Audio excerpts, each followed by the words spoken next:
In the Federation military, the smallest tactical unit was the squad. In the Assault Corps, a squad consisted of 10 soldiers and a light combat robot, typically an RH-5. Of the 10 troopers, 3 were equipped with heavy exosuits and heavy weapons. The rest operated in light armor with standard-issue small arms. For deployments onto hostile planets, the entire squad was delivered via a drop shuttle, which also served as local transport and fire support when needed. The shuttles couldn't reach orbit on their own.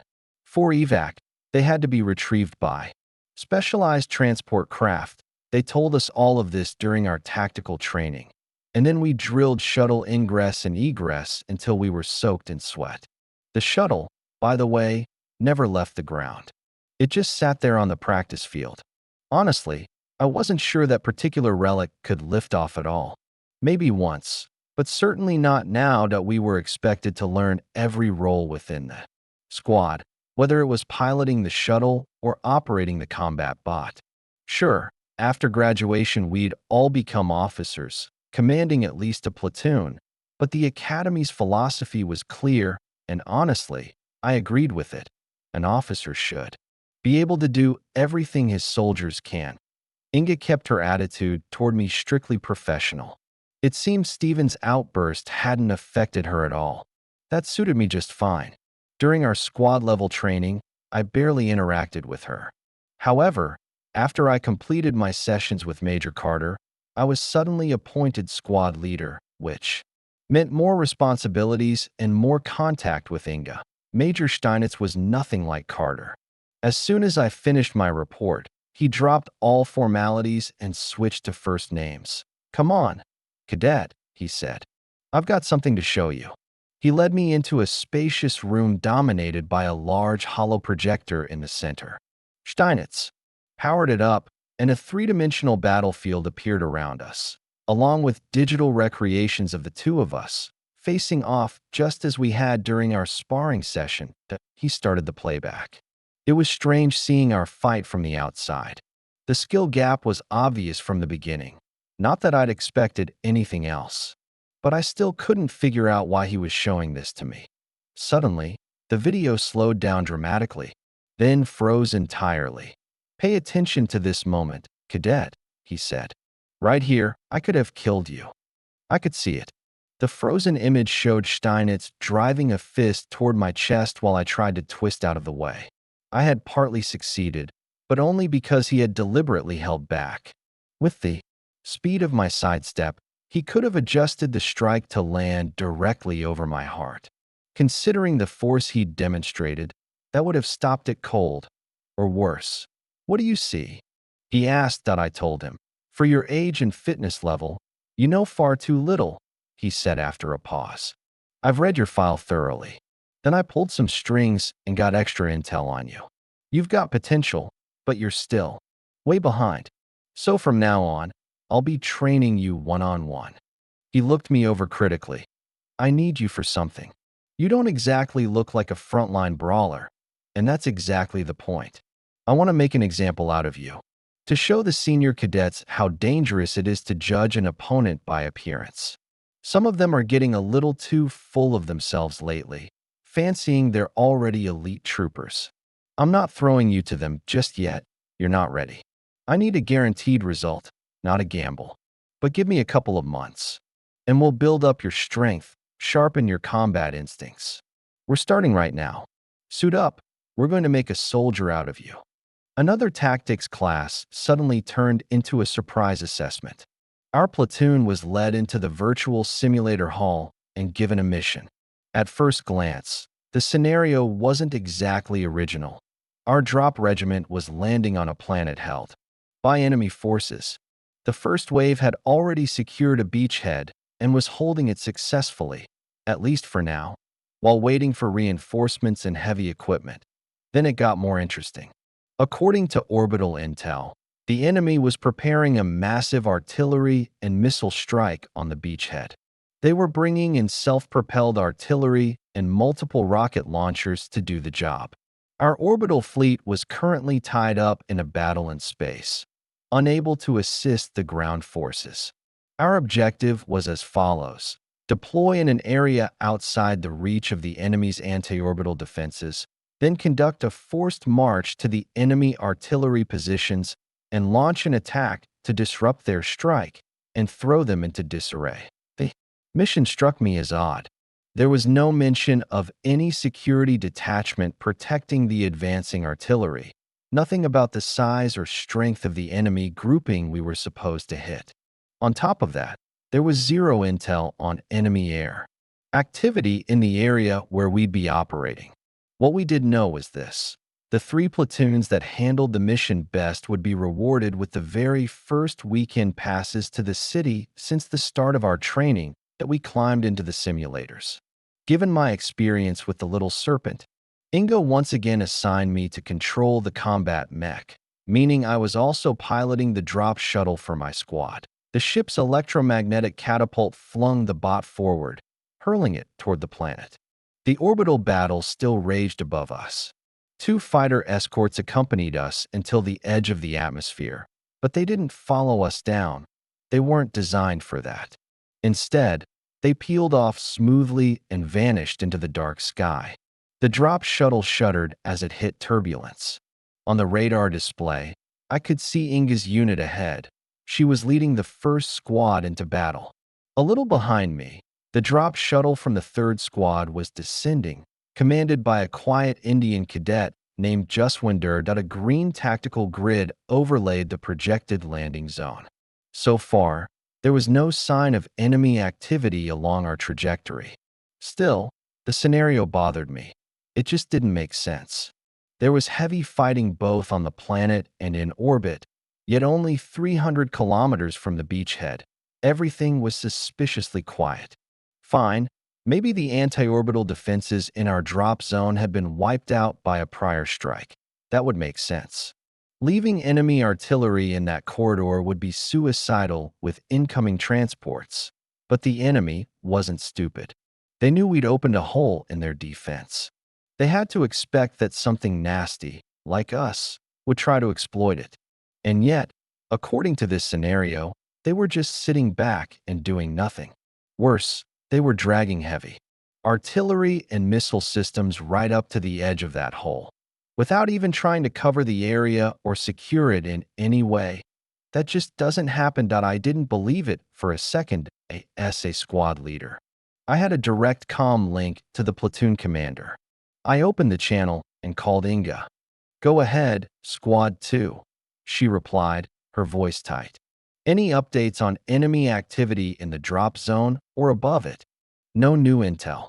Scanners show nothing suspicious either." "Why are you twitchy and dragging me into it?" "We left the transport 15 minutes ago." In modern combat, that's enough time for everything to change 10 times over. The enemy's likely already moved to plug the hole in their perimeter.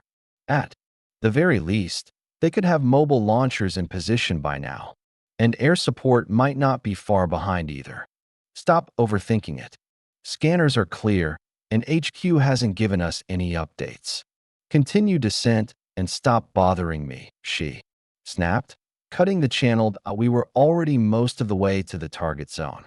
It seemed our orbital strike really had knocked out the major anti-space systems in the landing corridor, but now we were entering the engagement range of lighter mobile anti-air units. A few well-placed SAMs could easily take out a drop shuttle. Hell, even those little serpents could soon reach us with their shoulder-mounted rockets. "Nope.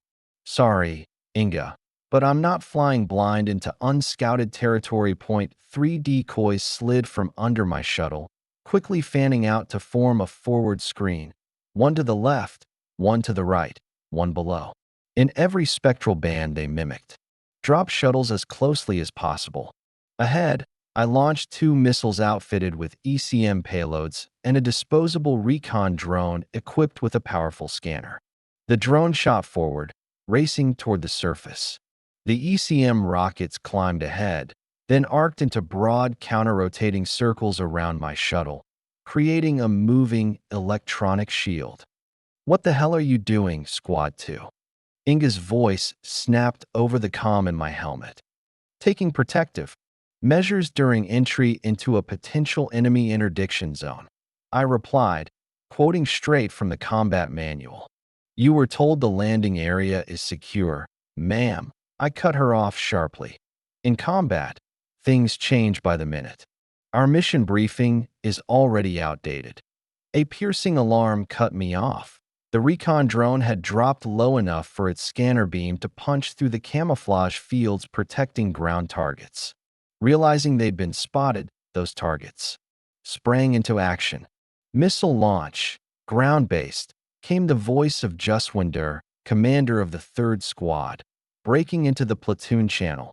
The hypersonic missiles were closing in fast. The lead shuttle, 1st Squad's, was an ideal target. Inga launched flares and chaff, but at this range, it was almost useless. The missiles had already locked on and weren't letting go. She tried to evade the first one and almost made it. But the warhead detonated just 30 meters from her shuttle, showering it with a storm of shrapnel. Drop shuttles aren't fighters. They're bulkier, less agile, but far better armored. If that had been the only hit, Inga might have managed to limp her damaged craft to the ground. But the second missile sealed her fate. 500 meters ahead of me, a fireball blossomed in the sky. A direct hit. 1/3 of our platoon, and our platoon commander, were gone in an instant. With their brightest and nearest target destroyed, the remaining missiles scrambled for new prey. 2 tore my decoys apart. Easy kills, since they didn't jam or maneuver. The rest locked on a 3rd Squad shuttle. My bot escaped detection thanks to the ECM screen projected by the jamming rockets I'd launched earlier. Justwinder, witnessing 1st Squad's fate, immediately followed my lead and deployed the same countermeasures. But he was late. Whether he made it out or not would now depend on luck. I couldn't spare attention for him. I was flying head-on into hostile airspace, and I had to act now. With the platoon commander gone along with her entire squad, I was automatically promoted to acting CO. That gave me access to the company command channel. I tried to call in an orbital strike. The request was flatly denied. Fleet resources were fully committed to maintaining the safe corridor for landing heavy equipment and the second wave of troops. I was on my own. All I had were the 2 underwing rocket pods, 20 unguided rockets each. On the tactical display, the enemy missile launch sites glowed red. I angled the shuttle's nose downward, giving the onboard computer the angle it needed to lock targets. Once the solution was green, I authorized the launch. Streaks of fire shot downward. Standard shuttle rockets were fitted with thermobaric warheads, ideal for clearing wide swaths of ground and carving out landing space. Whoever was manning the welcome committee down there was about to have a very bad day. To my satisfaction, a second wave of rockets followed mine. Justwinder had survived and managed to keep his shuttle intact. Whatever was still standing below had to be heavy tanks, maybe, or large combat mechs. If we ran into them right as we touched down, we wouldn't stand a chance. I could only hope that wouldn't happen. After all, this was still a training exercise. Throwing cadets into a mission with no chance of survival would be pointless. There were no tanks or heavy mechs waiting for us down there. That was when it hit me. We wouldn't be able to complete the mission. At least, not entirely. After landing, we found the charred wrecks of 5 light enemy drones. Realistically, 1 shuttle's worth of unguided rockets would have been more than enough to wipe them out. Instead, we dumped everything we had on their heads.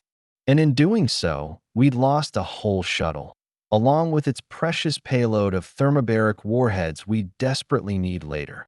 Now we had no answer for the Roy's mobile artillery or missile launchers. That was a problem I didn't want to think too hard about just yet. Still, the mission hadn't been canceled. We weren't pulled from the sim either, which meant Command was still watching, still curious to see what we'd do next. So we got to work keeping them entertained. We left the shuttles at the landing site. One of them was damaged, but still airworthy, just not fast or maneuverable enough for combat. All they had left in terms of armament were their autocannons and a single recon drone, which happened to be in 3rd Squad's banged-up shuttle. I had plans for the shuttles later, but for now, we didn't need them. Marching through an unfamiliar and completely unscouted area triggered every warning instinct I had. But the mission didn't offer us any alternatives. Sure, I could have sent out our last recon drone, but I needed it for the final stage of the plan. And honestly, it wouldn't help much here. It was essentially a glorified missile with a scanner, a camera, and a transmitter. Great for mapping out a landing zone. Useless when it came to actively hunting for enemies over a wide area. It had no autonomy, no smarts. Point and shoot.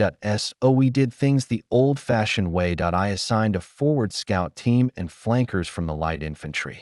We left one soldier behind in each shuttle with orders to launch it into autonomous flight on my signal, or on a timer if I didn't make it back. I didn't trust local comms at all.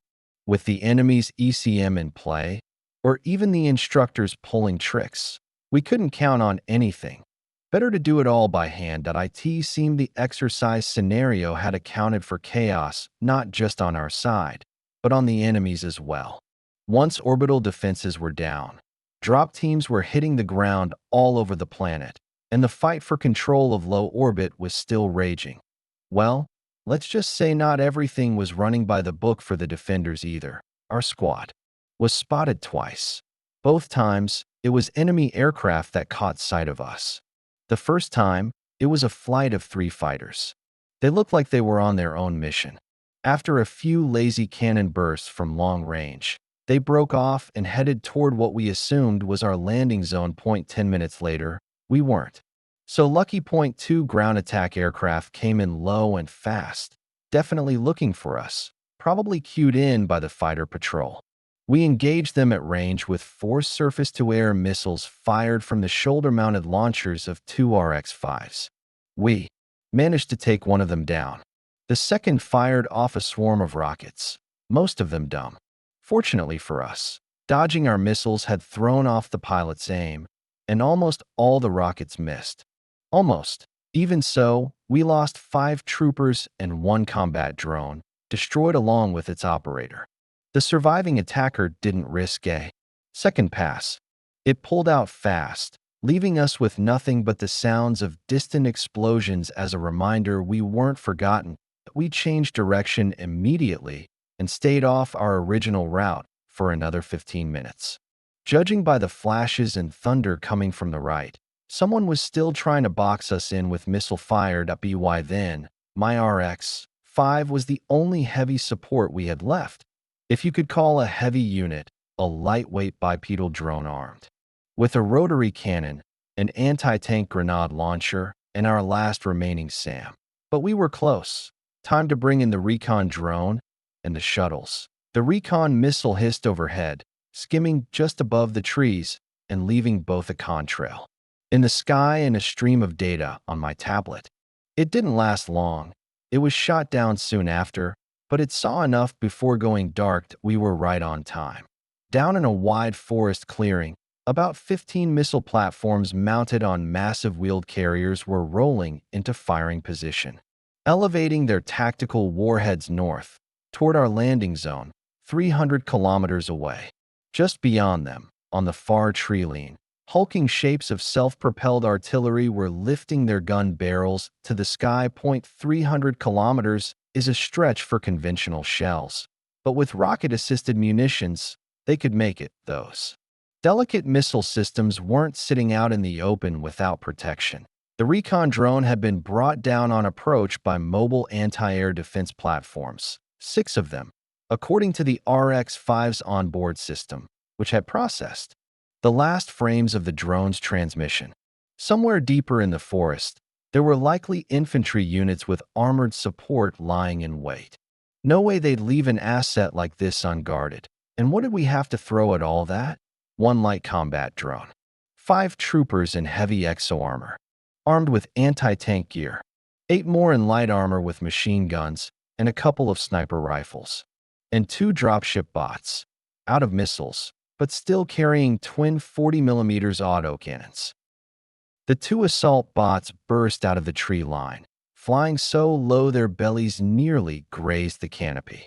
Flares launched from their chaff pods streaked behind them as they tried to spoof enemy targeting systems. Of course, they'd already been seen. Enemy drones hovered above the area, scanning everything with ruthless efficiency. The only thing we were counting on was the relative toughness of those bots. I was hoping they could take a couple of hits from light SAMs before going down. They didn't make it. Before they reached the target, both bots were turned into flaming wreckage, crashing into the forest in pieces, but not before they'd fired. Each managed to loose several dozen rounds from their autocannons at extreme range. It was a long shot, but one that paid off, at least partially. A single hit is all it takes to ruin a launch-ready missile system, and one of the launchers on the eastern edge of the clearing erupted into a fireball, lighting up the entire artillery. Positioned like a flare, the blast wave rolled across the clearing, toppling two nearby platforms. Fortunately for the enemy, their missiles didn't cook off. Whoever set this site up had done it smart, spacing the launchers far enough apart to prevent a chain reaction. No domino effect this time. The bot's suicidal run bought my squad a precious couple of minutes, just enough to close the distance. And when we were finally spotted, it was too late for the enemy to wipe us all out in one go that we hit them fast and hard. A tight formation storming the perimeter from the far side of the destroyed launcher.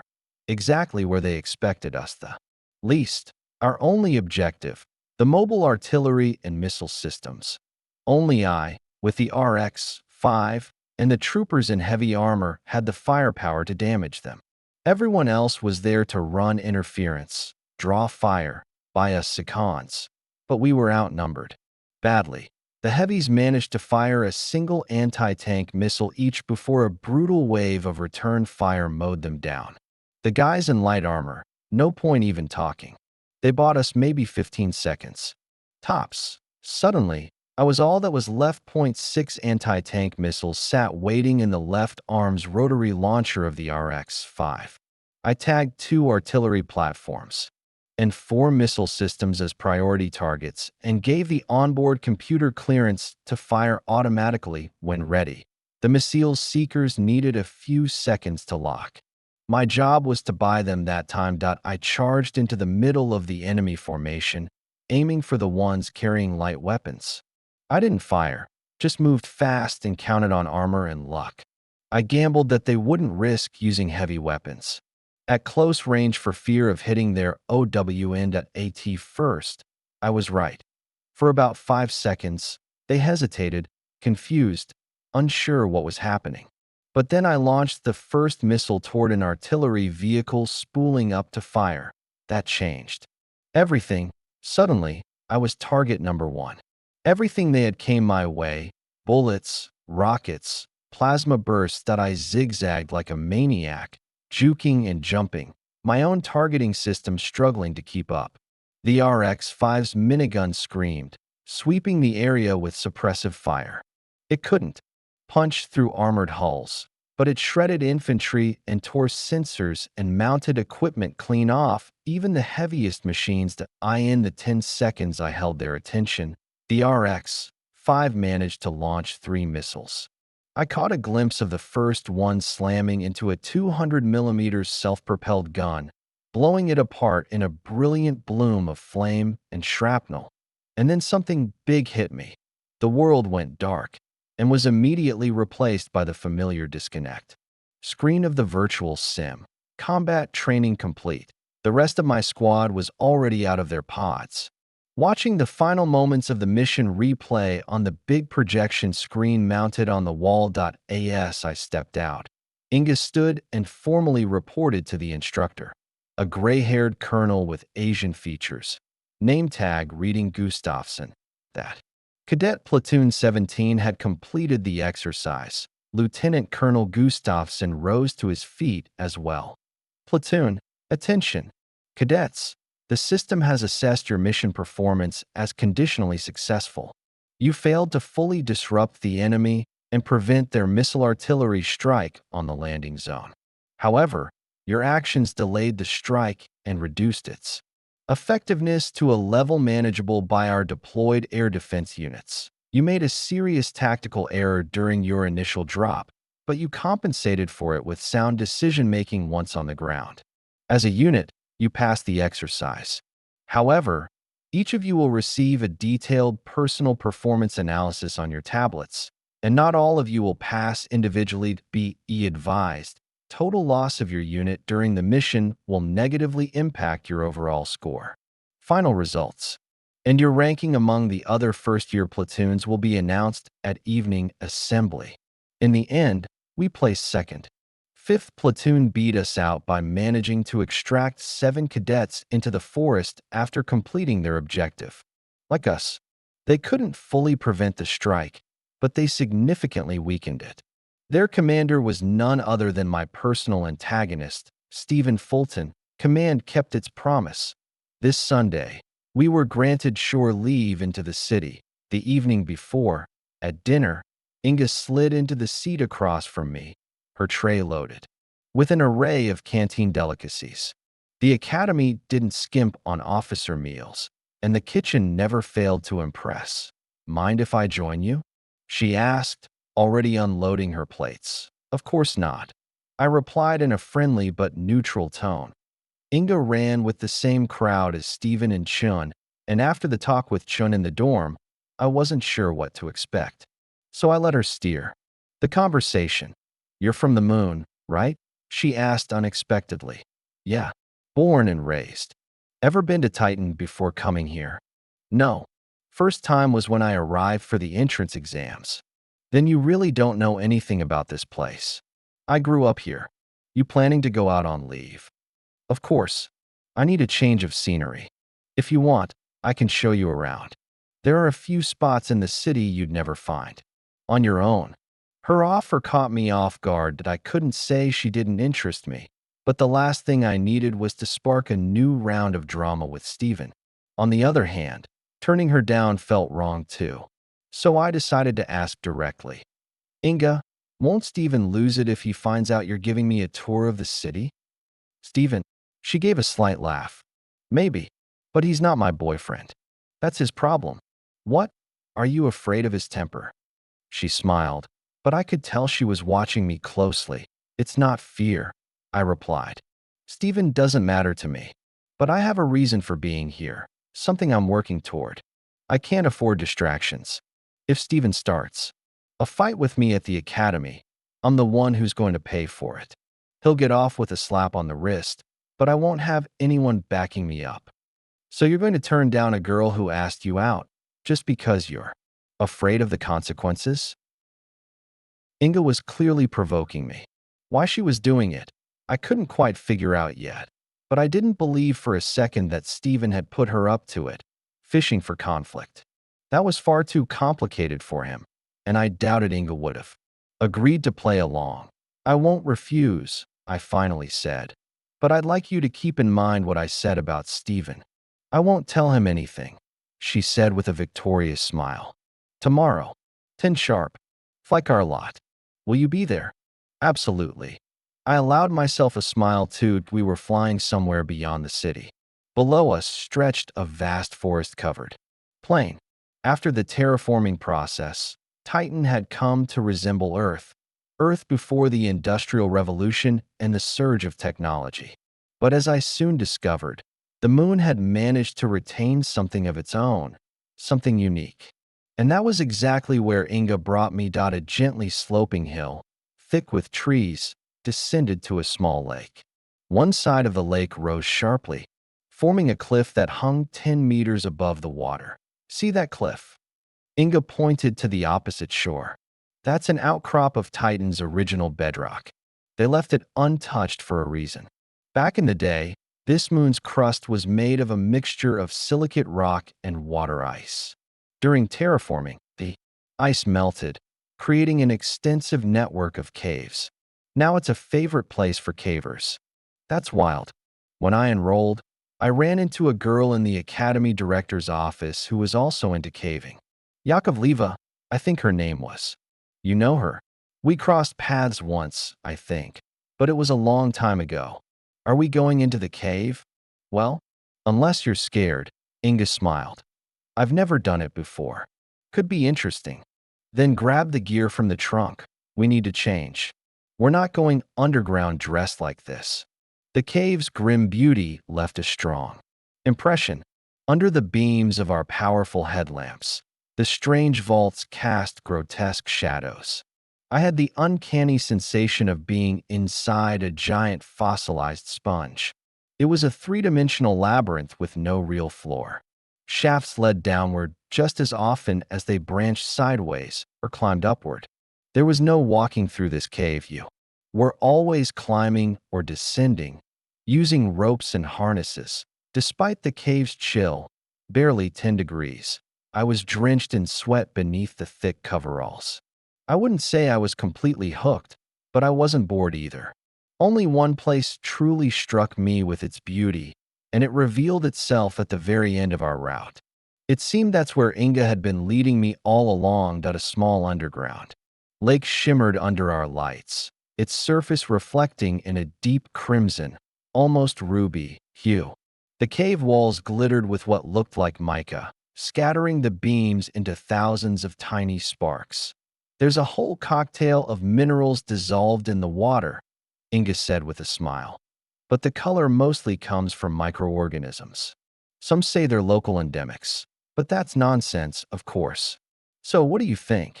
It's beautiful. Thanks for bringing me here. Feels like something out of a fairy tale. You know, I wanted to say I'm sorry. For yelling at you back then. For not listening. We nearly screwed up the whole mission because of it. Don't worry about it. That's what training sims are for. So we can die in VR instead of in real life. I wasn't exactly perfect either. Took command without orders. But you were right. It made all the difference. Let's just leave it at that. It all turned out okay, didn't it? Yeah. So should we head back? Can we stay just a few more minutes? I've never seen anything quite like this. I swept my flashlight across the glimmering cave ceiling. I'm glad you like it, Inga said, placing a hand on my shoulder. I turned to face her. A moment later, we were kissing. Her lips were warm and tasted like adrenaline and something sweeter. I could feel her passion rising. When she pulled away, her voice was husky. You can swim in the lake. Strangely enough, the water's warm. She slipped out of her clothes, slowly, deliberately, and waded into the crimson pool. This was a pretty great idea, I said, diving in beside her, pulling her strong, lithe body close. They were waiting for us at the cave entrance point, 4 of them. Stephen, Chan, and 2 guys from 5th Squad whose names I didn't know. Well, Inga, Stephen said, completely ignoring me. You're so damn predictable. I knew you'd bring him here. Stephen, she replied sharply. The joy of that perfect moment was gone from her voice. Don't you think following me around is, how should I put it, not your best idea? Oh, I think it's a great idea, Stephen sneered. Nice secluded spot. No one around to get in the way while we clear the air. Just you and your stray puppy here. He smiled nastily. You're not going to make us chase you through the caves, are you, Cadet Briggs? Stephen, I said, putting all the indifference I could muster into my voice. Why don't you just tell me what it is you want? Maybe I can help you out without all this performance. You? Help me. Stephen let out a harsh, bitter laugh. Because of you, and people like you, my friend didn't get in. 5th-generation officer's son. Born for this. And you what? Are you even doing here? You're not fit to shine his boots. And you're asking me how you can help? You could disappear. That'd help. Fall off the grid so no one at this academy ever has to hear your name again. And you're planning to sort that out with your buddies here? Cockroaches and other pests, Stephen said coldly, stepping forward. You crushed them before. They start breeding. And right now, we're going to make it crystal clear that you're nothing but a bug. Best crawl back under the floorboards, kid. Otherwise, we'll keep explaining until that thick skull of yours finally gets the message. Stephen, if you lay a finger on him, Inga hissed, moving to block his path. Oh, what's this? Worried your little boyfriend might pee his pants if we so much as glare at him. Stephen was nearly foaming with arrogance now. Step aside, Inga. Don't make this harder than it has to be. Time to step in. Wait. I raised my voice calmly and met Stephen's gaze. I've got a better idea. You want me to drop out of the academy, right? That's what this is all about. Oh, look who's finally putting two and two together, Stephen sneered. Great, I said evenly, ignoring the mockery. Then why complicate things? If we throw punches now, there's a real chance it'll leave marks. Not just on our faces, but on our records. Could lead to expulsion for some of us. And while your daddy might cover your ass, I'm not so sure. About your friends. There was a flicker of hesitation in Chin's eyes, and in the other two as well. Maybe they weren't quite as eager as they looked. Hold on, Stephen. I cut him off with a raised hand when he opened his mouth to spew. More trash. Let me finish. I've got a better deal.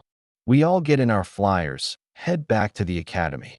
The training arena's open 24/7. We've got free time until 2000 hours. No one's going to stop us from going in there. We suit up, full protective gear. Then we fight. A training match. Me against all four of you. If you win, I'll file a request with the commandant and withdraw from the academy immediately. But if I win, you write that letter, Stephen. I don't care what your friends do. This is between you and me. Stephen hesitated. There was a flicker of doubt in his eyes. He wasn't a complete idiot, and the simplicity of the offer made him wary. It was too clean, too convenient. But backing out now, after everything he'd just said in front of his crew? No way. That would make him look like a coward. Challenging a guy you just called human trash, then refusing to fight him? He couldn't afford that. And what guarantees do I have that you'll actually go through with it? He asked, looking for an escape hatch. We post a public bet, I replied. Both of us. Online. Terms and digital signatures, all transparent. If either of us backs out, well, you know what people will say. Fine, tough guy. Stephen gritted his teeth and pulled out his tablet. You asked for this. Get over here. All of you. We're going to need your signatures too. Why did you do that? Inga's voice trembled slightly as the cabin door of her flyer slid shut behind us, cutting off the view of Stephen and his buddies, still grinning like hyenas. Only Chin wasn't smiling. He looked thoughtful, troubled. Don't worry. It's going to be fine, I said as calmly as I could, though I wasn't nearly as sure inside. Strangely enough, it wasn't Stephen or the other two that worried me most. It was Chun, but I shoved the thought away. You really think you can take them all on in a training match? 4-on-1, she asked, eyes searching mine. What are you, Master Lee or something? No, Inga. I'm not Lee. I gave a faint smile. But I did train. She nodded silently. That was the end of the questions as expected. The combat hall was empty this time of day. Weekends were usually quiet. We geared up and stepped onto the arena floor, heading for the central console to configure the match parameters. The protective suits absorbed nearly all impact energy and prevented joints, neck, and spine from twisting into unnatural angles. No broken bones, no real pain. But depending on where you were hit, the suit would lose flexibility in that area to simulate injury. Sometimes just for a moment, sometimes for the entire match. A solid hit to the head or liver, for example, could trigger full body paralysis, simulating a knockout or knockdown. Once, I asked Major Steinitz why we didn't use these suits for the entrance exams. He told me they were great for honing technique, but they dulled your perception of real combat. That made it harder for instructors to evaluate a candidate's psychological resilience under pressure. Inga stood alone outside the combat zone, watching me. Her presence was quiet but solid. Then the entrance doors slammed open, and a whole crowd of cadets in academy uniforms poured in. Hey fellas, someone called out. A short guy with a third-year stripe was first through the door. Looks like a hell of a party in here. You could have sent invites a little sooner. Barely made it in time after you posted the match terms. God damn it, Chin muttered under his breath. I heard it. The crowd kept growing, encircling the arena in a tight ring. Oddly enough, I found the attention reassuring. There was no backing out now. Not for Steven, and not for me. The console beeped, signaling 30 seconds to start. We moved to opposite corners of the platform. Transparent walls descended from above, sealing us in a hexagonal glass cage. A fish tank. And we were the fish. The rules were simple. You're out only if you're knocked out. No time limit. No restrictions on fighting technique. Even finishing off a downed opponent was allowed. It would end when one side stood alone. The gong sounded. Two of them immediately peeled off to circle around me from the flanks. I let them. Steven and Chun remained directly in front. I had no idea how skilled they actually were, but I assumed the Australian infantry taught them something. From the corner of my eye, I caught the sudden lunge of the guy flanking me on the right. Instead of dodging or blocking, I surged forward, at a sharp angle toward the incoming strike, closing the distance in an instant. His fist grazed the side of my head as it passed, but before he could follow through with his other hand, aimed squarely for my liver. I had already shifted my body's trajectory just enough to evade it. We were now too close for punches to be effective. My favorite range. I drove my elbow upward. When I hit Major Steinitz during training, I'd aimed for the shoulder. This time, my strike came from below and slammed directly into the underside of the opponent's chin that I didn't wait to admire. The hit that I remembered, there was still someone behind me, and I hadn't seen him in a couple of seconds. Not knowing what he was doing meant assuming the worst. I launched myself into a roll to the right, angling toward the only clear patch of floor where I knew no one else stood. Turned out to be a wise decision. The guy who'd circled me from the left had apparently assumed I was too locked into my counterattack to notice him. In just 2 strides, he built up momentum, then launched himself in a dramatic flying kick meant to take me out cold. Too bad I was no longer there. Instead, his powerful, textbook-perfect strike landed squarely on the chest of his own teammate, the one I'd just floored with the elbow. There was a satisfying crunch and a muffled thud as both of them crashed to the ground. 1 down.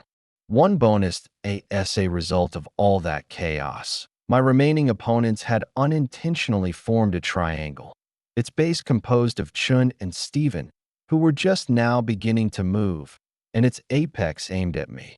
The still dazed third fighter that I had no intention of giving him time to recover. I threw a couple of feints to bait him into reacting. It worked. He lashed out with a kick aimed at my torso. His leg had barely started to extend when I was already slipping past it, stepping forward and around his side, coming in behind him. My hand snapped out, delivering a clean knife edge. Strike to the base of his skull. He crumpled. Even as he began to collapse forward, I had to jerk my head back. Chin's hand had come out of nowhere with a lightning-fast strike aimed straight for my face. It wasn't a punch. He was striking with open fingers, palm extended. Deceptively simple, but the reach was longer, by a good 3 inches, than a standard punch. It caught me off guard. I'd only read about that kind of technique in manuals. I'd never actually seen anyone use it in real combat. With no time for anything fancy, I leaned back sharply. It threw off my balance and forced me into a poor stance, which I knew both Chun and Steven would exploit immediately. I didn't wait. I launched myself backward, airborne, twisting mid-flight like a cat.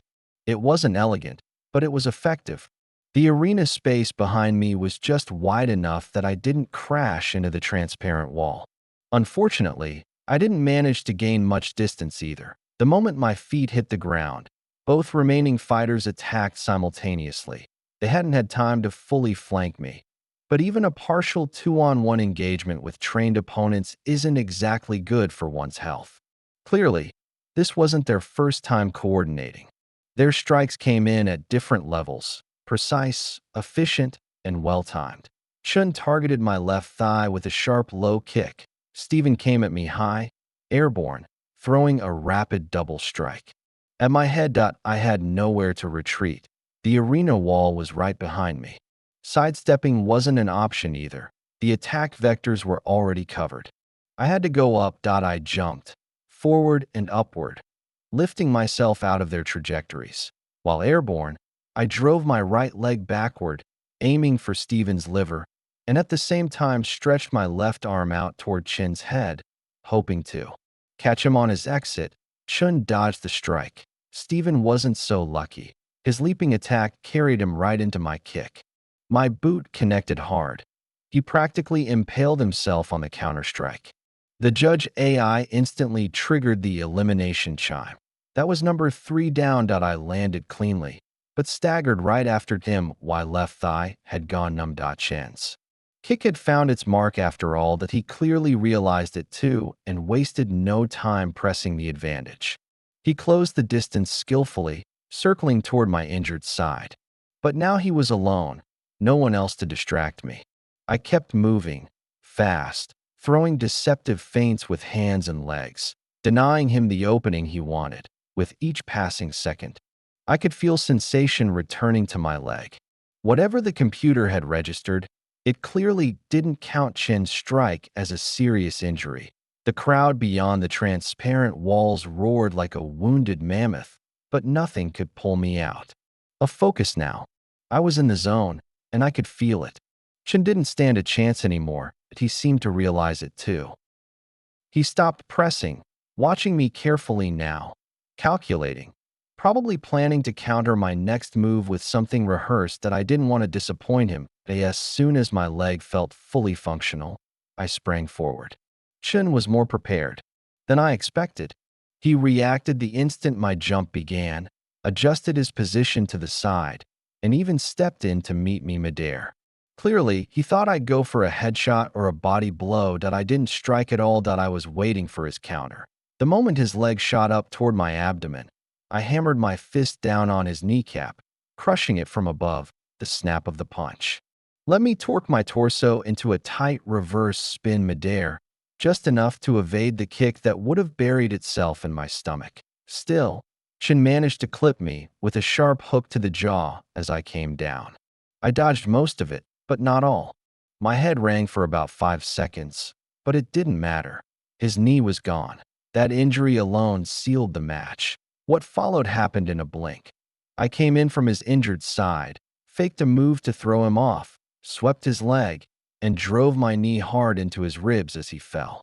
I got the distinct impression that Chen wasn't even trying to resist anymore, just putting on a show of defiance, going down with dignity. The arena erupted, cheering the unexpected bonus spectacle like a bloodthirsty coliseum. And in the front row, standing beside Inga, was Major Steins, watching me with narrowed eyes. When our gazes met, he smirked, then slowly brought his palms together in a deliberate 3-count clap. He nodded once, turned, and began pushing his way through the sea of cadets, heading for the exit. Credit where it's due, Steven didn't waste a second. He started drafting his withdrawal letter right there in the training hall, tearing off his gear and flinging it aside. He grabbed his tablet and furiously hammered out text on the virtual keyboard. His teammates lingered nearby, shifting uncomfortably, but none of them stepped in. A few minutes later, he was done. His finger hovered over the send icon. "Steven," I said, stepping up to the small group of my recent opponents. "Can we talk?"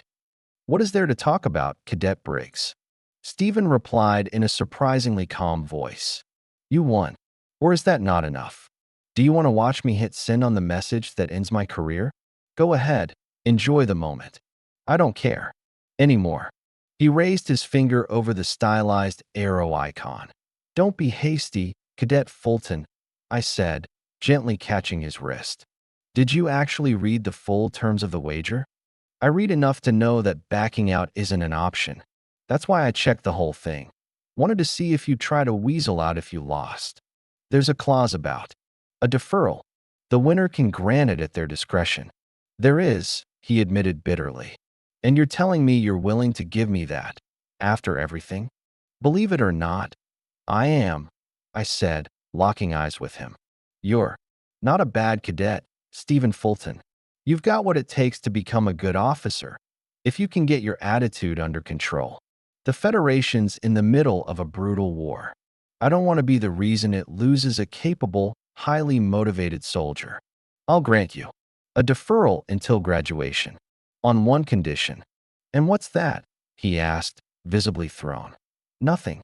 Or rather, don't do anything. You'll leave me alone. You won't interfere if Inga wants to talk to me. That goes for your friends too. However you explain it to them, that's your problem. That's it. Stephen asked darkly, his voice trembling in spite of himself. That's it. Do we have a deal? Yeah, we do. In that case, good luck. I've got things to do, I said, turning on my heel and heading for the exit. I'd barely gotten 10 steps when his voice called out behind me. Briggs. I turned. Something else. Thanks. I'm nothing without the army. Thank Roy, I said, already walking away. Preferably with something high caliber. The next day brought not one, but two noteworthy events. First, instead of my scheduled session with Major Stein, I was unexpectedly summoned to the commandant's office. Naturally, I assumed it had something to do with yesterday's incident, but the conversation took an entirely different turn that I in the office of Lieutenant General Schiller. Alongside the general himself stood Major Carter. I reported in, and to my surprise, was invited to take a seat at the conference table. Cadet Briggs, General Schiller began. Major Carter has informed me of your proposal to establish a training program here at the Academy focused on the combat use of captured enemy weapons and equipment. I found the idea viable and brought it up with the Academy's Board of Trustees. And that board, cadet, includes individuals with stars on their shoulders far brighter than mine. He paused, then continued. As it turns out, they like the idea. In 1 week, a transport will arrive carrying captured combat drones, handheld weapons, and powered exosuits. Our objectives are as follows. First, restore the equipment to operational condition using only Academy resources. Second, train our technical staff in bypassing enemy locks and maintaining this gear. Third, develop and launch a training program for third-year cadets in using this captured tech. Questions or suggestions? I glanced toward the major, but he remained silent. Permission to speak, sir? I asked. Receiving a nod from the general, I continued. I suggest we combine the first two objectives. I've worked with the Academy's tech teams before, specifically on reactivating the lesser WIRM, and they're sharp. They pick up new systems quickly and work with real enthusiasm. I believe by the time the first stage is complete, the second will be largely resolved as well. Accepted, the general said with a pleased expression. Clearly, he appreciated my assessment of his staff's capabilities. And your thoughts on the third objective? We won't have any issues there, Major Carter spoke up.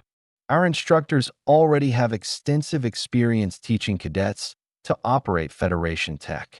Once they get a feel for the alien equipment, which, I'm confident, won't take long, they can adapt existing lesson plans accordingly.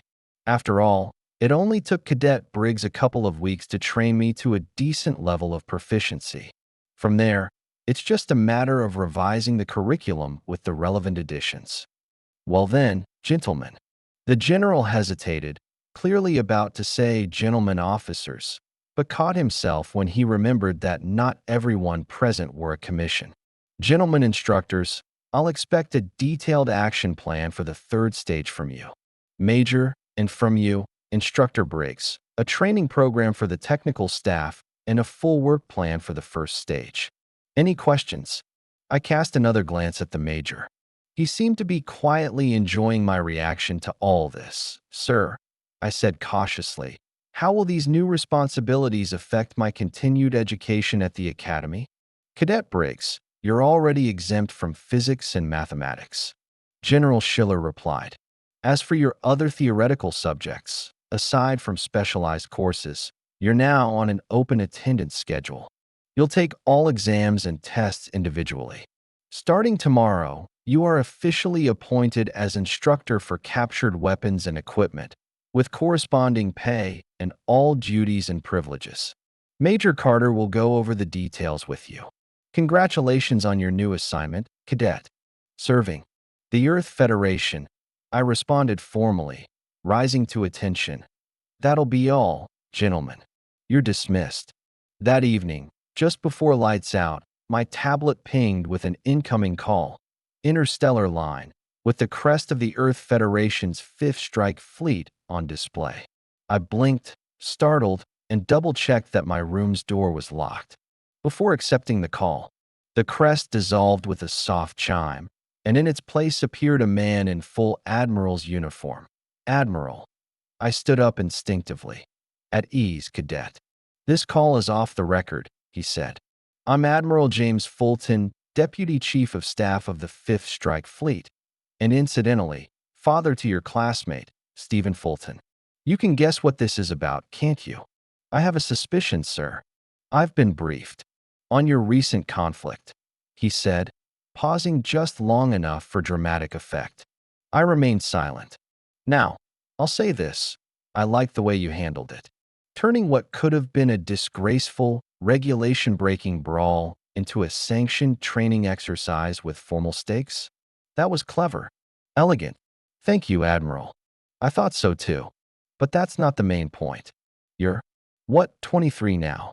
He waved a hand. Let's set aside how you managed to win a 4-on-1 fight. What truly impressed me was your foresight. You gave my son the chance to finish the academy.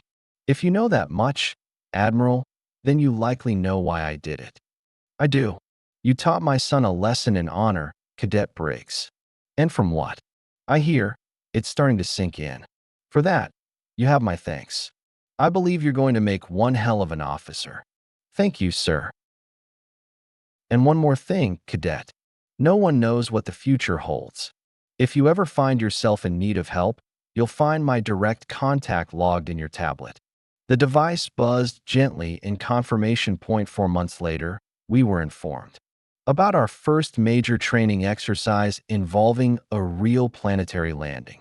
To that end, the entire first-year class, along with all our equipment, weapons, and ammunition, was loaded onto the Empire, the assault transport assigned to our academy, and sent to the Protus system. In addition to a couple of gas giants and 3 asteroid belts, Protus featured a single Earth-like planet, marginally suitable for human habitation. Once, Protus 3 had been nothing more than a cold, unremarkable ball of rock laced with frozen water. But that changed when a miniature artificial sun was installed in its orbit. Terraforming had only recently begun, but the atmosphere was now breathable.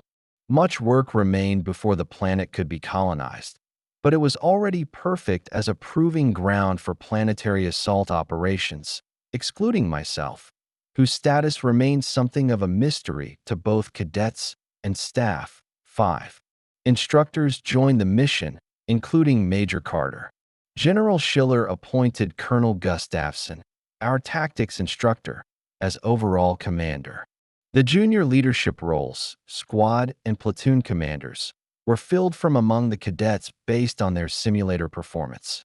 Despite flunking her first trial, Inga managed to retain command of our platoon. As for me, I had been relieved of my role as second-in-command to focus on my new responsibilities. Also aboard were the technical teams and all the captured enemy gear we had spent the last 4 months refurbishing. One of the primary goals of the exercise was to gain hands-on experience operating that equipment in field conditions. The Academy's leadership had also decided it wouldn't hurt to give the first years a proper scare by deploying real enemy combat machines against them. For good measure, we were assigned a military escort, the aging Venus 30 Corvette. Once we left Titan's orbit, the convoy accelerated and slipped into hyperspace. Since the Earth Federation had yet to master stationary hyperportals, the journey to Protus required a chain of linear jumps that would take nearly a week. Still, the Empire had been built to carry 3 times as many troopers as we were, so space was abundant. and the instructors made sure the cadets stayed busy the entire way. Just before the final jump in a long hyperspace sequence, Colonel Gustafson decided to gather all officers for a briefing in the Empire's wardroom, likely to finalize the objectives for the upcoming exercise. That decision proved fatal that we emerged from hyperspace 400,000 kilometers from our target, Protus 3, and flew straight into the middle of a battle. While we had been in transit, the Roy launched a surprise assault on the Protus system and were now actively storming the planetary defenses of Protus 3. Dropping out of hyperspace with an unarmed troop transport and an aging corvette as escort turned out to be a gift to the enemy. Venus 30 was hit almost immediately by a salvo from an enemy cruiser. It flared briefly before breaking apart into a cloud of spinning debris. Our ship, the Empire, also came under fire.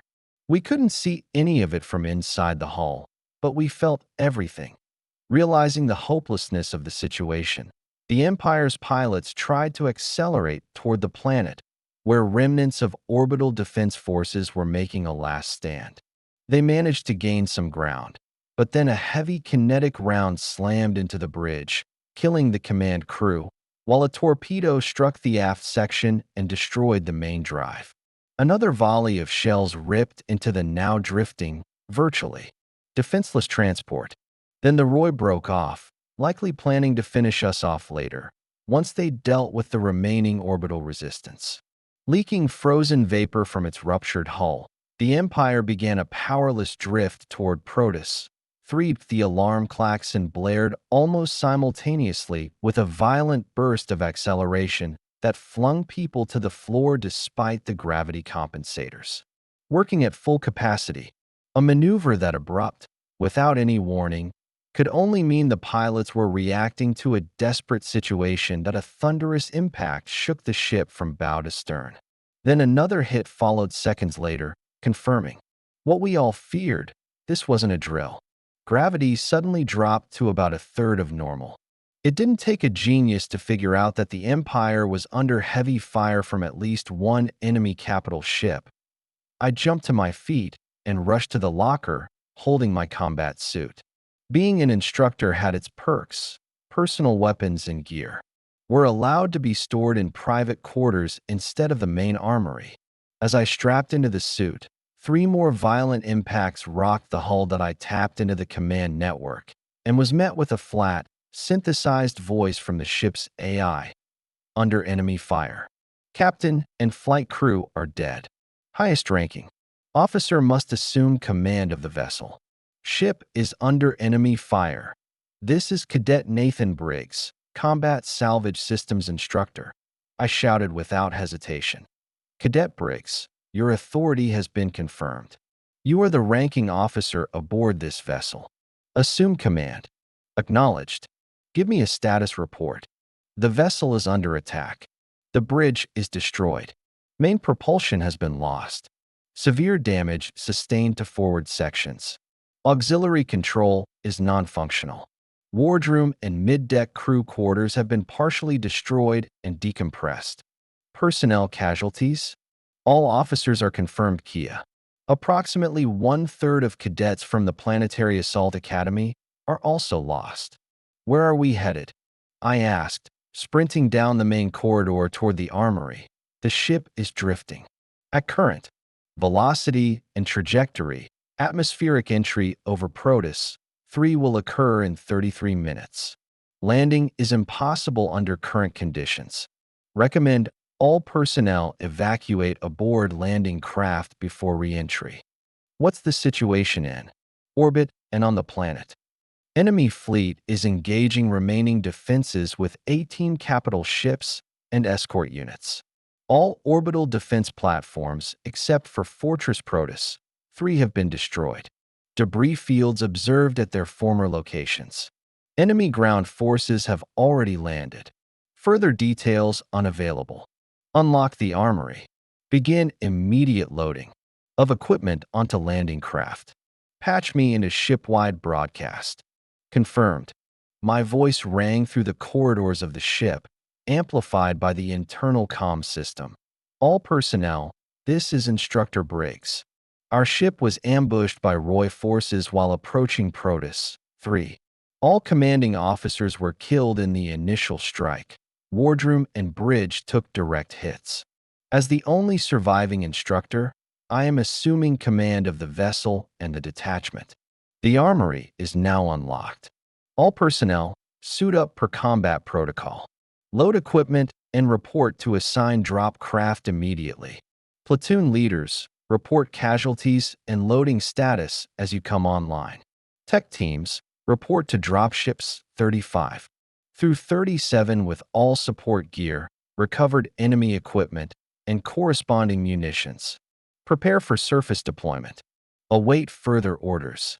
I disconnected from the broadcast and called up the ship's computer again. Ship, do we have a connection with the orbital fortress? Connection established. Go ahead. Protus 3, this is the Training Assault Transport Imperium. Instructor Nathan Briggs.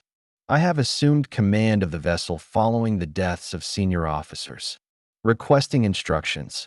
This is Admiral Grant, commanding the orbital defense, or rather, what's left of the only remaining orbital fortress. Imperium, you're drifting toward the planet. In 10 to 15 minutes, launch the drop ships and head for the surface. We'll try to distract the swarm away from you, but we won't last long. What awaits us on the planet, Admiral? I shouted, running into the armory. Cadets in armored suits were pouring out in a steady stream, and combat mechs, no, actual walking tanks, were rolling out behind them. Nothing good, Instructor. We haven't heard from anyone down there. The swarm has landed no fewer than 6 divisions with heavy equipment. You'll be the only unit left with any structure and even a shred of combat readiness. I'm sending you the tactical map from the last known position before we lost contact with our ground forces. Your transport doesn't look great from here. Are your losses severe? Nearly the entire command staff and about a third of the cadets. Try to hold out until our reinforcements arrive. They won't be long. The swarm's attack on Protus 3 is a reckless move. Our fleet is coming. If you encounter any remnants of our forces on the surface, integrate them into your unit. I may not have the authority to do that, Admiral. Then consider it an order, Instructor. I've just confirmed. Your authority. A small icon appeared in the corner of my combat interface. Authorization file received. Now prepare for the drop. Goodbye, Briggs. And Admiral Grant signed off. I switched over to the command channel and was immediately drowned in the chaos. Platoon leaders shouting orders to their subordinates, arguing over frequencies and priorities. Everyone shut it. I barked. Report readiness and casualties. In order, starting with 1st Platoon. 1st Platoon finishing boarding. No losses. Ready in 3 minutes. Cadet Schneerson reporting. 2nd Platoon boarding complete. 7. Dead due to decompression in our section. No wounded. I ran toward my drop ship, listening to the flood of status reports. A picture was forming in my mind, not of a fully operational force, but of a battle-worn unit that hadn't lost its backbone. The instructors at our academy had clearly done something right, at least enough to keep their cadets focused in. A crisis. But that was now, while we were still aboard the transport. The real test would come planetside. For now, we just had to survive the landing. Ship. Calculate the optimal drop point. 143 seconds. Countdown initiated. I jumped into my assigned drop ship. Inside with me were 2 captured light serpents, for techs, and several crates bolted to the floor. Weapons, swarm exosuits, and supplies that a jolt of dread shot through me. The swarm would have no trouble calculating the most likely drop zone for our pods, and they wouldn't let us land unopposed, which meant they'd have to divert from destroying the fortress and focus on our transport. Ship. Immediate pod deployment. A jolt. Acceleration. A brief moment of weightlessness, then more acceleration. The pod had engaged its own engines. Before me, The tactical projection displayed the planet in a scattering of icons, drop pods from our regiment. 54 out of the original 80 loaded aboard the Imperium, roughly 10,000 kilometers. Off to the left, I saw the orbital fortress. Ruins, truly, but something there was still firing, still trying to cover us. Good luck, you brave fools. Unlike us, you have no pods. Not even escape capsules. Maybe a couple of support craft. If they survived the slaughter. Behind us, a brilliant flash lit the void. The assault transport Imperium ceased to exist that I glanced at the timer. The swarm was precise, deadly precise. They destroyed the ship 15 seconds before the ideal drop. Window. All pods. Disable thrust limiters and go to full burn. A wave of armored drop craft surged forward, engines flaring at full burn, pushing themselves to the brink. But fuel efficiency was the last thing on our minds. The faster we plunged into the atmosphere, the better our chances of survival. We'd launched a full minute earlier than planned, which meant we'd be under fire for a minute longer than we should have. Furious that their easy prey was slipping away, the swarm opened fire with savage desperation, temporarily forgetting about the fortress that still sputtered in defiance behind us. But we were already beyond effective range. It had been easy for them to hit a massive, sluggish transport ship. Hitting fast-moving drop pods was a different matter entirely. The distance kept growing, and they weren't foolish enough to close in and expose themselves to the fortress's remaining guns. Still, we lost 5 more craft. When the shaking began, our entry into the atmosphere, I felt a strange kind of relief. At least one threat was behind us. What awaited on the surface was still a mystery. We were descending into the planet's night side. According to the map Admiral Grant had uploaded to my interface, we were above an ocean. After the artificial sun had melted the ice caps, vast stretches of open water now covered nearly a third of the planet's surface. The nearest landmass lay some 50 kilometers to the north, clearly visible on the tactical map. It looked untouched by the swarm for now, but was it good enough? We needed mountains. Mountains with large natural cave systems. On a planet like this, there had to be caves, lots of them. I remembered how Inga once told me about cave formations on Titan. Platoon 17, come in. I'm here, Commander. Inga replied immediately. Remember that cave system on Titan? We need something like that here, only bigger. Otherwise, we won't have anywhere to hide. I'm sending you the planet map now. Find something. Fast. The swarm's about to finish off the last fortress. And once they do, they'll start taking shots at us from orbit. Got it. 1 minute. I'll build the search query with the parameters we need. Okay. Within 500 kilometers, there are 3 regions where ice used to be mixed with solid rock layers. One of them is mountainous. Not very tall, but a cave network could easily have formed there. I'm sending the coordinates now.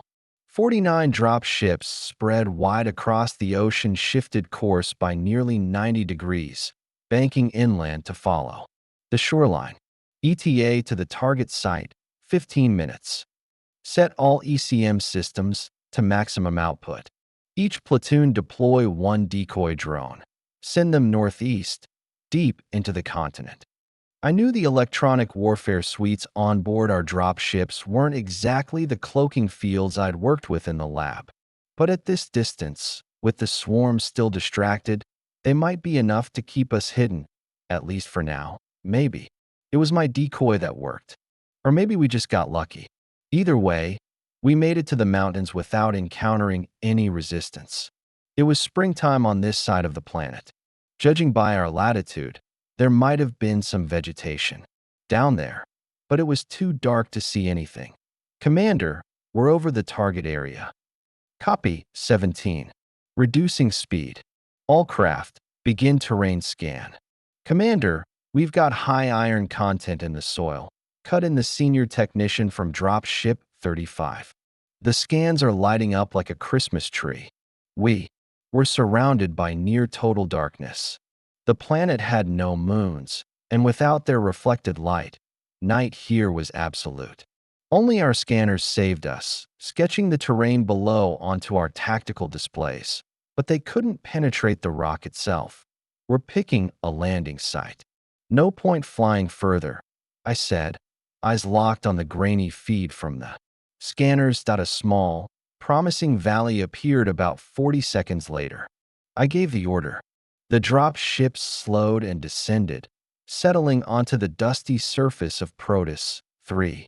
Ramps dropped with a metallic clang under the boots of soldiers and the heavy limbs of combat robots. That we found the entrance to the cave system entirely by accident. The crust had formed a hollow chamber just beneath the surface, its ceiling thin and unstable.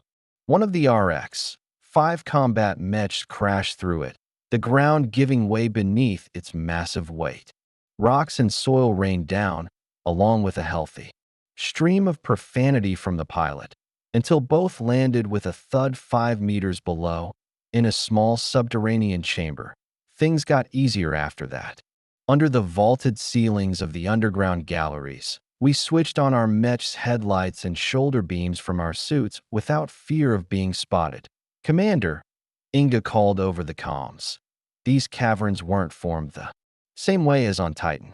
The ice here was layered horizontally, and when it melted, the runoff flowed into the foothills, washing away the soft sediment. That's how we ended up with these interconnected chambers supported by natural stone columns. Just don't go wandering into the bigger halls. Fewer supports means more chance of a collapse. Before long, we discovered several more exits to the surface.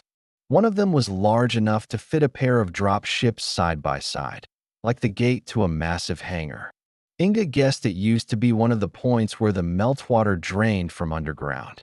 A low rock overhang jutted out above the entrance, keeping it well hidden from the AI.by morning. All our equipment was already in the underground complex. We set up posts and established an electronic security perimeter. I sent the team to have dinner with field rations and rest. It had been a tough day, so everyone needed a break. Later in the evening, we held our first extended military council. I invited the commanders of all 25 training platoons and the senior technician. In the future, I planned to form 8 companies of 3 platoons each and 2 battalions of 4 companies, which would simplify management. The problem was that I didn't know many of my fellow cadets very well, and the positions of company commander, and especially battalion commander, couldn't be trusted to just anyone. Not everyone would be able to handle it. "Well, gentlemen, platoon commanders, we've really gotten ourselves into a mess," I began optimistically. "But there are some advantages to our situation. We're alive. We have no casualties. We have a relatively safe base. We have equipment, weapons, and ammunition, and most importantly, we have people trained to use all of this in battle. We also have food concentrates, and we can last a decent amount of time on those, though, as you know, they're really terrible." The crooked grins were the only response. "There are disadvantages too," I continued with my speech. "We don't have heavy weapons. Our reconnaissance systems are minimal, and even those we have are not ideal for our needs. We have no experience in reconnaissance and sabotage operations. The enemy, if they don't control the entire planet yet, will soon reinforce and begin building a full planetary and orbital defense, because the Roy are no fools, and they already suspect that our fleet, deeply offended by their audacity, is on its way. The question of why the Roy even came here, let's put aside for now, since it's unresolvable at our level of intelligence. According to my estimates, our fleet won't arrive any sooner than a month or a month and a half. The command will, of course, push the admirals and put pressure on everyone, but such an operation cannot be prepared quickly. So, we have a few options for our actions. Option 1. We stay here underground, quiet as mice, enjoy the food concentrates, and wait for our fleet to rescue us. No one will condemn us for such behavior. but I'll never be able to look at myself in the mirror again after that. I fell silent and looked at my subordinates. Judging by the sour expressions on their faces, they didn't think much of the idea either. Commander, you did mention a few options. Finally spoke up the commander of Platoon 4, a rather skinny guy with an intelligent face, but unexpectedly sharp eyes. John Harrington, as I recalled.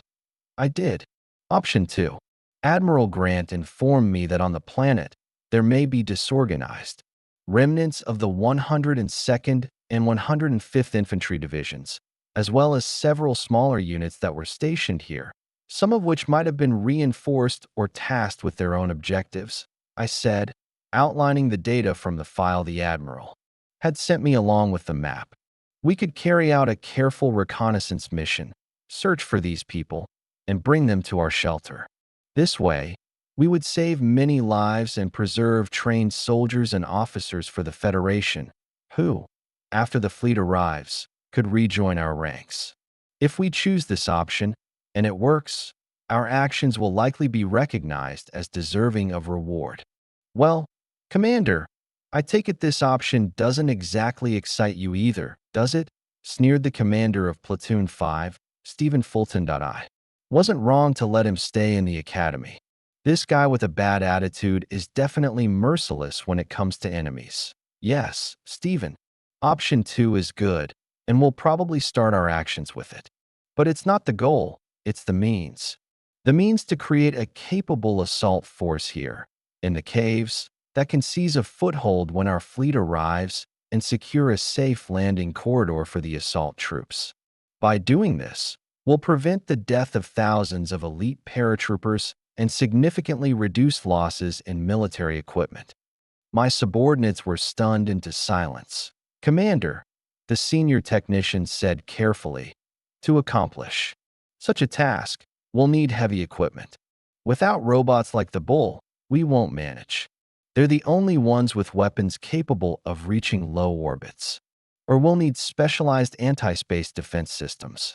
Again, how we can do this without aviation, I have no idea. And we're clearly lacking in manpower. We need a heavy infantry regiment, heavily reinforced with air defense systems and those same Bulls. I completely agree with your assessment of the required forces, I nodded. But that's what the preparation phase is for. Right now, we have 2 full battalions, almost a paratrooper regiment. We need to augment our ranks with remnants of the broken divisions. That should solve the manpower issue.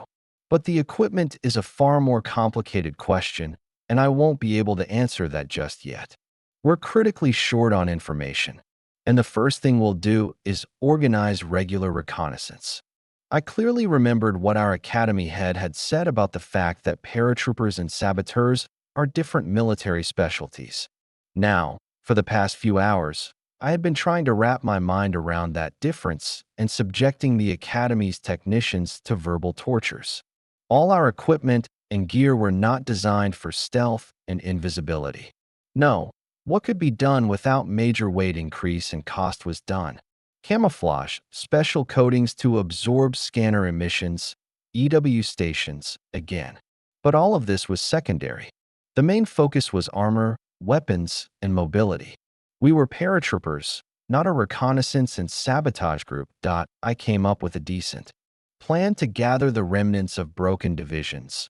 But to implement it, I needed at least 1 dropship equipped for stealth, on par with specialized reconnaissance vehicles. So far, no matter how I tinkered with the settings of the onboard EW stations, nothing useful was coming out of it. Commander, one of the technicians said, watching my struggle, this isn't going to work. It's been tried before. I even read an article by a couple of smart guys who tried cramming 2 EW stations into a single drop shuttle. One handled the aft section, the other the front. The idea was that splitting their coverage areas would improve masking quality. And it did, but at the junction point between their zones, somewhere around the central bulkhead, an anomaly formed. A stripe that lit up across all wavelengths like a beacon. They tried tweaking the settings. Each station has 12 adjustable parameters, And when you have two stations, that gives you 144 interactions, because each parameter depends on 12 from the other unit.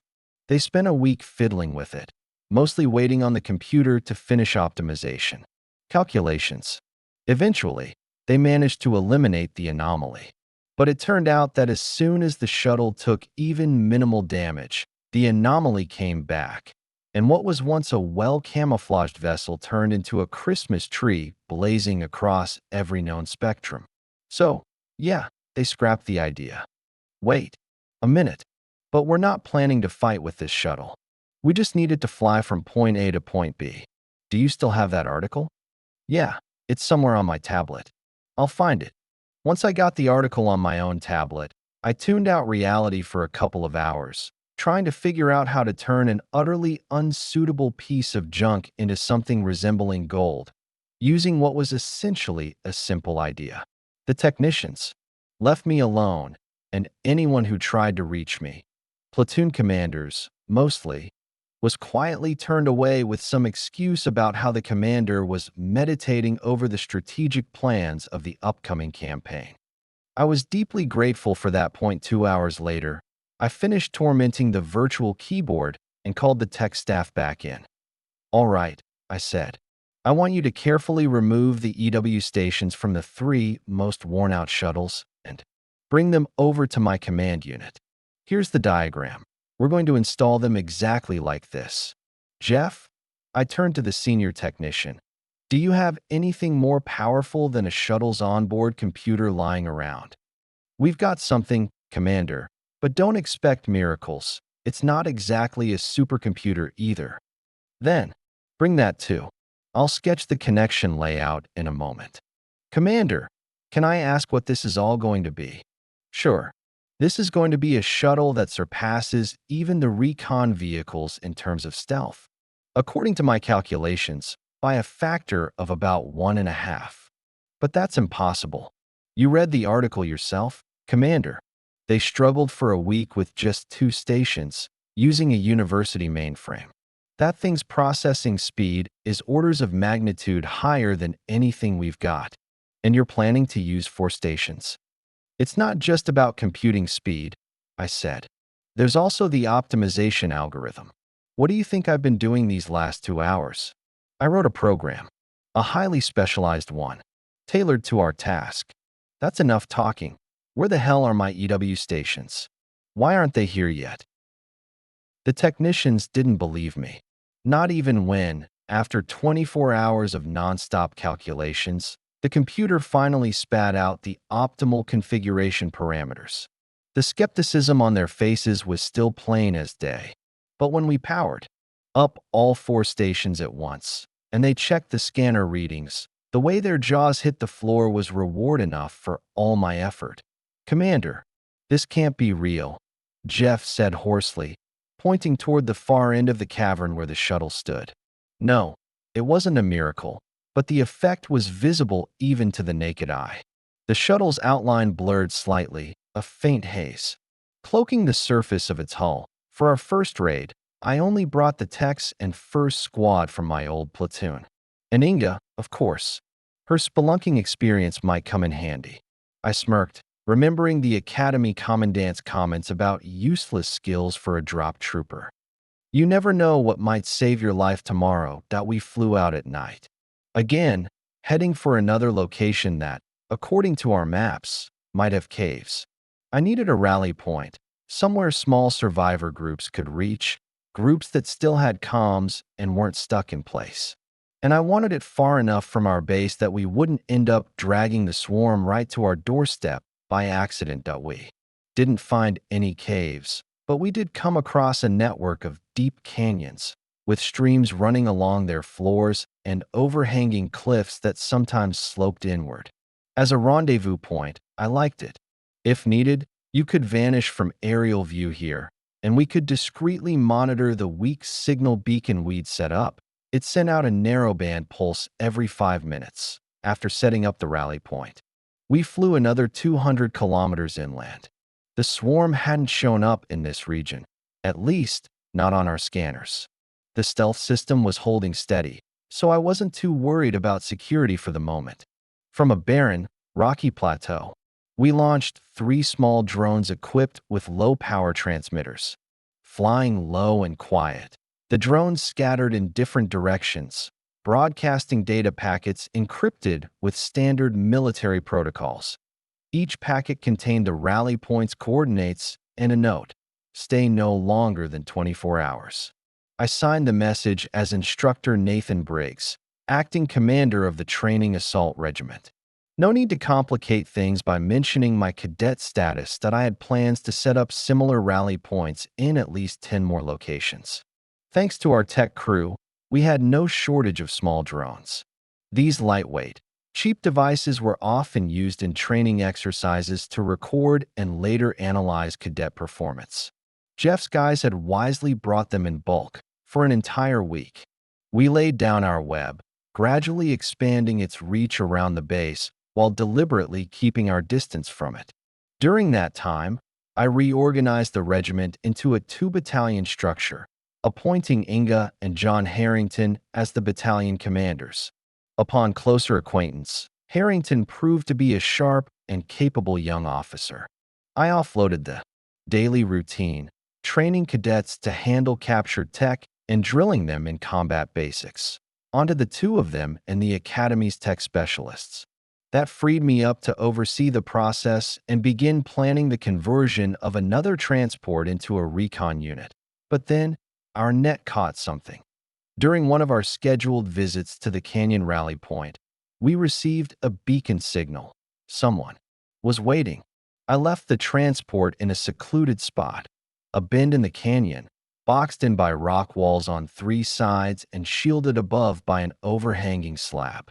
We approached the beacon as a squad, leaving 1 cadet behind in heavy armor to guard. The vehicle as we neared the signal, a figure silently detached from the canyon wall, fully suited in high-end recon armor.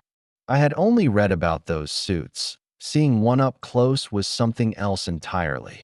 "You make a lot of noise, troopers," the figure said, raising his helmet visor. The man was black, and in the dim early light, the whites of his eyes stood out starkly. We stopped, silently taking in the stranger. "Identify yourself," I said, locking eyes with him. "Captain Marcus Doyle, Recon Company Commander, 3rd Regiment, 105th Infantry Division," he answered. Then, with bitterness and fury in his voice, he added, "Former company, former regiment, former division." He waited. "Nathan Briggs, instructor with the Planetary Assault Academy, currently acting as commander of the Training Assault Regiment." "You got a rank to go with that title, Mr. Instructor?" "I do. But it's not a rank. It's a position with epaulets. I'm a first-year cadet." "That's unexpected," the captain said with a smirk. "Did you reach the rally point alone?" "Captain, no. My team's about a kilometer from here. Just me and my sniper came ahead. He's posted above." "You have transport?" "A recon scout flyer. It's parked with the main group." "So what now, cadet? You brought us here. Got something to say it." "We have a base in the mountains, about 200 kilometers from here. A network of deep caves. We're inviting all surviving units to regroup with us." 200 clicks? You walked here. We have a drop transport parked half a click from here." The captain raised an eyebrow. "A drop transport? My scanners didn't pick up a thing. Maybe you'd care to show me."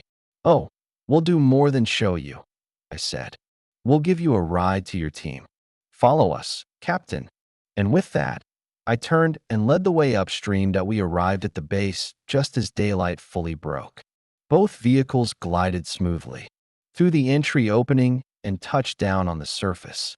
The 15 scouts disembarked from their flycar at the same time as we did and nearly opened fire. Through the tall arch of the corridor, they spotted a small serpent wandering freely in the neighboring cavern, twitching its cannon in a rather unfriendly way. The sight of an enemy combat robot casually strolling among drop troopers sent them into shock. I had to yell and wave my arms, physically blocking the serpent with my own body, before they realized it posed no threat. After that, I gave Captain Doyle a tour of our regiment. The sight of dozens of drop bots lined up in neat rows, with cadets practicing captured alien weaponry under the guidance of technicians, clearly threw him off. It wasn't what he had expected to see here. "Cadet," he finally asked, "why? Is it that your bot is harder to pick up on scanners than my recon flycar? And honestly, when I look at it, it's kind of blurry around the edges. We did a little tweaking before the raid. It's running 4 ECM stations configured to work together. And who's your genius tech?" "We've got more than one," I said, stretching the truth just a bit. "I have to say, Cadet, you've got things impressively organized here.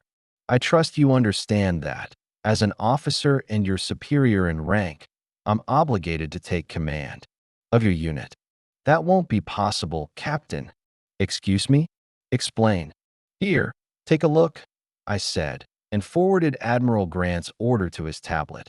Captain Marcus Doyle studied the document for about a minute. Then, to my surprise, he exhaled, almost in relief, and abruptly stood at attention. "Commander, the recon platoon of the 3rd Regiment, 105th Infantry Division, 15 personnel in total, is now under your command," he reported crisply. My tablet buzzed with a notification. Command-level access to the new unit's communication channels had just been granted. "At ease, Captain. This isn't a parade ground. Welcome to the Provisional Drop Regiment," I said and extended my hand. He didn't hesitate to shake it. The scouts turned out to be a goldmine of information. After the 105th Infantry Division was shattered, what was left of the 3rd Regiment tried to retreat into the ravine-filled, nearly impassable terrain in the northeast quadrant of the continent. Most were either wiped out from the air or forced to surrender. A few, like the captain and his men, had possibly managed to escape and hide within the vast network of gullies overgrown with thick brush and areas spanning thousands of hectares.